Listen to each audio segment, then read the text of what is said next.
ගරු කතානායකතුමනි අපි බලාගෙන ඉන්නවා මේවා කොච්චර වෙලාවක් අල්ලගෙන ඉන්නවද කියලා. අද දවසේ ප්‍රජාතන්ත්‍රවාදයේ මලගම ලංකා ඉතිහාසයේ වැඩිම නිවාස නාස්තිය කරපු පුද්ගලයා ඔයාවක අල්ලගෙන ඉන්න ඕන අවුරුදු ගාණක්. දැන් අධිකරණය මලගමක් වෙනවයි කියලා කියනවා. ඡන්දෙට කලින් මොනවද නොකිව්වේ? රට ලේ විලක් වෙනවා කියලා කිව්වා. පාට දාපු කුළුණු දෙකක් තිබුණා. ඒ තමයි ව්‍යවස්ථාදායක කුළුණයි විධායක කුළුණයි. මේ පාට දාපු කුළුණු දෙක හොඳ නැද්ද? අපි හිතන්නේ මේ දෙකත් කලින් තියෙන්නේ නැත්තේ කළුවට. මේ ව්‍යවස්ථාදායක කොහොමද තිබුණේ? උටු කඩාගෙන, මයි කඩාගෙන, වතුර ගහගෙන, මිරිස් කුඩු ගහගෙන, ඇඳිවත උසලා පෙන්නගෙන ඔන්න තිබිච්ච කළු කුළුණ. පක්ෂ නායකතුමා අඩුම ගානේ බෝඩ් වල තිබිච්ච යට අර්ථවත් කියව ගත්තා නම් අර බෝඩ් එක නම් අතින් අල්ලන් උද්ඝෝෂණයක් කරන්නේ නැහැ. අපි চিරාත් කාලයක් විපක්ෂ නායකතුමා අපේ විපක්ෂ නායකතුමා විපක්ෂයේ යෙහෙන් වැජබේවා කියලා ප්‍රාර්ථනා කරනවා. කලින් අපිට මතකයි බොඩු බල සේනා කියලා තිබුණා. රාවණා බලය කියලා තිබුණා. සිංහලේ කියලා තිබුණා. මහසොන් බලකාය කියලා තිබුණා. අහන කොටත් බයයි. ඔය රාජ්‍ය අනුග්‍රහය සහිතව ගෙනිච්චේ කොහෙවා? මේ මාස 10ට චිත්‍රය වෙනස් කරලා තිනෝ පාට වෙනස් කරලා තිනෝ නරකද? අර වගේ කළු පාටම ඕනද?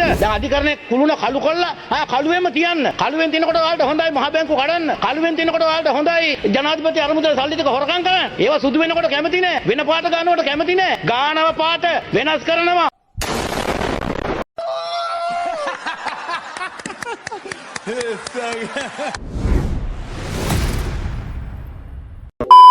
ගරු කතානායකතුමනි අපි බලාගෙන ඉන්නවා මේවා කොච්චර වෙලාවක් අල්ලගෙන ඉන්නවද කියලා.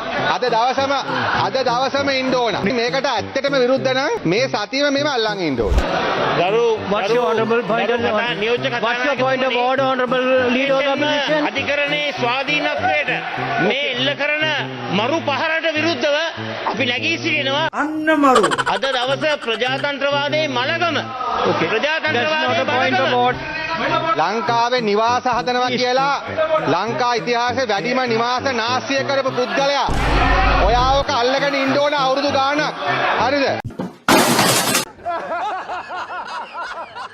අපි බොහොම ස්තුතිවන්ත වෙනවා විපක්ෂ නායකතුමාටත් එතුමාගේ කණ්ඩායමට. අපි දන්නේ නැහැ කවුද මේගොල්ලන්ට උපදෙස් දෙන්නේ කියලා. කොහොමද උපදේශ දෙනවා? බොහොම හොඳයි. ඔය විදිහට දිගටම කරගෙන යන්න. අපි চিරාත් කාලයක් විපක්ෂ නායකතුමා අපේ විපක්ෂ නායකතුමා විපක්ෂයේ යෙහෙන් වැජබේවා කියලා ප්‍රාර්ථනා කරන ඔය විදිහට මේ උපදේශ අරගෙන කටයුතු කරගෙන යන්න කියලා අපි ඉල්ලනවා. දැන් අධිකරණය මලගමක් වෙනවයි කියලා කියනවා. ඡන්දෙට කලිමුත් එහෙම තමයි කිව්වේ. ඡන්දෙට කලින් මොනවද නොකිව්වේ? රට ලේ විලක් වෙනවා කියලා කිව්වා. මාලි මාවේ ආණ්ඩුවට බලය ගියොත් හැබැයි මතක තියාගන්න ගරු මූලසරුණු මන්ත්‍රීතුමනි මැතිවරණ 3ක් තිබ්බා. විරුද්ධ පාක්ෂිකයන්ගේ හිත් රිදවන්න එක රතිඤ්ඤ කරලා පත්තු කරපු නැති මැතිවරණ 3ක්. මේක අවසන් පෝය කිව්වා. ආයි පන්සල් වලට දාන්නේ නැහැ කිව්වා. පෙරහැර යන්න වෙන්නේ නැහැ කිව්වා. හැබැයි අවුරුදු 16කට පස්සේ දලදා ප්‍රදර්ශනයක් පවත්වුවා අපේ ආණ්ඩුවේ. ජාත්‍යන්තර සාම පාගමනක් පැවැත්වුවා. ප්‍රදර්ශනයක් කළා ගංගාරාමේ. මෙහෙමයි කටයුතු කළේ මේ ආණ්ඩුව. හැබැයි මොනවද කිව්වේ? බලයට එන්න කලින් මේ විදියම බිල්ලුම ඇව්වා. අද අධිකරණේ මලගම් ගැන කතා කරන මහත්තුරු එදා මේ જાතියම බිල්ලුම ඇව්වා. රනිල්ලා, සජිත්ලා, නාමල්ලා මේ කට්ටියම. ඇත්ත. සම්පූර්ණ ඇත්ත. සමහරු කියන අපි විරුද්ධ වෙන මේ අපි හොරු නෙවෙයි. අප පිට සහ සැක පිට ඉන්න අයලු මේකට විරුද්ධ වෙන්නේ කියලා ආණ්ඩුවේ අපි කියනවලු.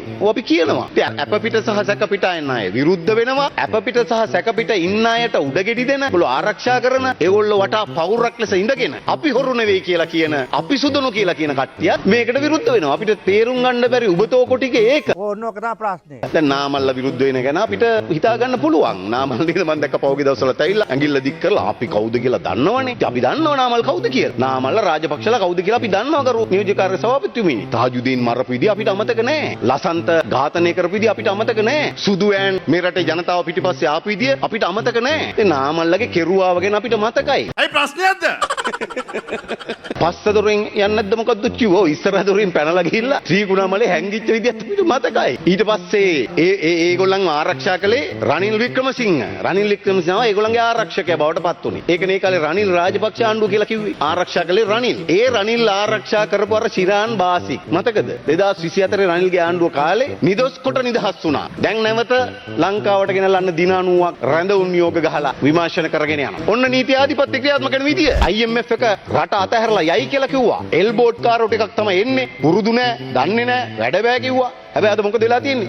ආර්ථිකයේ ස්ථාවර වෙලා හැම දර්ශකයක්ම ඉදිරියට යමින් තිබෙනවා. ජාත්‍යන්තර සහයෝගය නැති වෙයි කියලා කිව්වා. අද මුළු මහත් ජාත්‍යන්තරම මේ ආණ්ඩුවට සහයෝගය දෙනවා විතරක් නෙමෙයි ජාත්‍යන්තර දර්ශකයන් හැම එකකින්ම මේ ආණ්ඩුව ඉහළට එසවිලා තිබෙනවා. ඒ විතරක් නෙමෙයි ලෝක සාම දර්ශකයේ ස්ථාන 30කින් ඉහළට අවිලා තිබෙනවා. ලෝක දූෂණ දර්ශකයේ ස්ථාන 14කින් අදූෂිත රටවල් අතර ඉදිරියට අවිලා තිබෙනවා. ඒ විදිහට හැම පැත්තකින්ම ඉදිරියට එන රටක් බවට අද මේ රටපත් වෙලා තිබෙනවා. ඒ නිසා තව තවත් බිල්ලෝ මවන්න. හැබැයි මේ රටේ ජනතාව දන්නවා වර්තමාන මාලිමාවේ ආණ්ඩුව රට කොහාටද ගෙනියන්නේ කෙනෙක් ගැන දන්නවා. ඕගොල්ලෝ උත්සාහ කරන අපි දන්නවා විවිධ වංචා දූෂණ චෝදනා ලේබල් ගහලා ඕගොල්ලෝ වගේම පිරිසක් කියලා අපි කියන්නේ නෑ වැරදිච්ච තැන එතන තමයි මේ ආණ්ඩුවේ මේ 159 දෙනා අතරේ කිසිදු වංචනිකෙක් දූෂණිතෙක් නෑ හිටියොත් ඕගොල්ලෝ තීන්දුව කිරණ ගන්න කලින් අපි ඒගොල්ලෝ ගැන තීන්දුව తీරන ගන්න පැකිලෙන්නෙත් නෑ කියන එක අපි අවධාරණය කරනවා.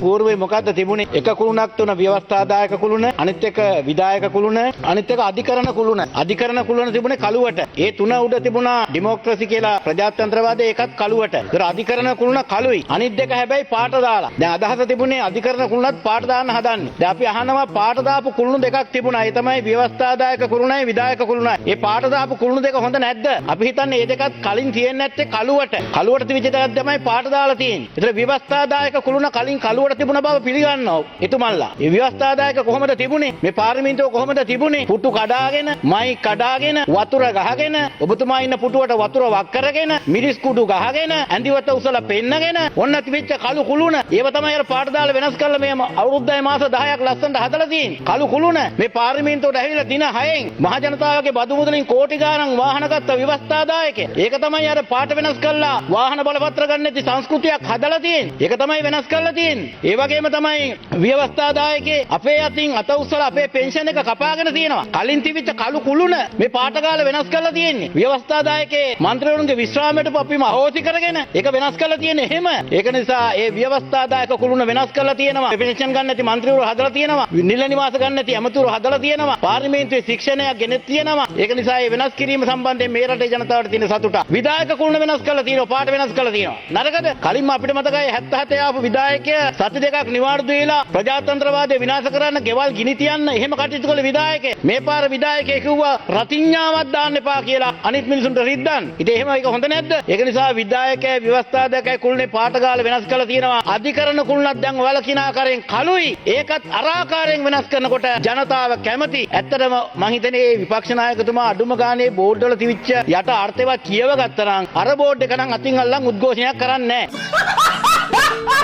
මොකද ඒක ඇත්තටම අපිට පක්ෂ බෝඩ් එක. දැන් හොයලා බලන්න විපක්ෂ නායකතුමා ඇත්තටම ওই බෝඩ් එක අතර දුන්නේ කවුද කියලා. මොකද අතර දෙන ඕන එකක් අල්ලන්න එපා. Tamanටම හානි වෙනවා. කළු කුළුණක් තියෙනවා අධිකරණේ. ඒක වෙනස් කරන්න ඕනේ නැද්ද එහෙනම්? ඒක වෙනස් කරන්න තමයි ක්‍රියාමාර්ග ගොඩක් ගන්නෙ. ගොඩක් ගන්න එකක් ඇතුලේ තමයි ওই කාලය දික් වෙන එක තියෙන්නේ. ඒ අධිකරණේ කුළුණ වෙනස් වෙන හින්දා තමයි දැන් නඩු වේගෙන් අහලා ගොඩක් හිරේ යන්නේ. ඒ සාධාරණේ වෙන්නේ. ඒක නිසා ඇත්තටම උදේ කරපු විපක්ෂයේ ඒ බෝඩ් එක සම්බන්ධයෙන් හොඳට කියව ගත්තොත්. ඒක කියව ගන්න තරම්වත් බුද්ධියක් නැතිවීම පිළිබඳව පොඩි සතුටක් තියෙන ගමන් විපක්ෂ නායකයවලට කියනවා මොකක් හරි පරීක්ෂණයක් යොදවලා ওই බෝඩ් එක අපේ පැත්තෙන් ආපු එකක්ද කියලා පොඩ්ඩක් හොයලා බලන්න කියලා.